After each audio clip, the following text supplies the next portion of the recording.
In a sun-drenched meadow, 3 bullocks grazed in perfect harmony. Whenever danger lurked near the tree line, they locked their horns in a protective circle. A hungry lion lunged from the shadows, but the trio stood shoulder to shoulder, kicking up dust until the predator was forced to retreat into the dark woods. The lion realized force would fail, so it chose a deadlier weapon: lies. Creeping toward the black bullock, it hissed, "Your friends whisper about your weakness behind your back."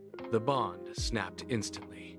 Suspicion replaced trust, and the black bullock walked to the far end of the field, leaving his brothers behind. The next day, the brown bullock grazed alone. The lion burst from the brush with teeth bared. The bullock turned to call for help, but the meadow was silent. He bolted into the woods, lost forever. Next, the white bullock stood trembling as a roar shattered the air. The lion charged, driving him into the deep thorns. The circle was broken. Now, only the black bullock remained. He lowered his head to fight, but there was no one left to stand beside him. The lion did not rush.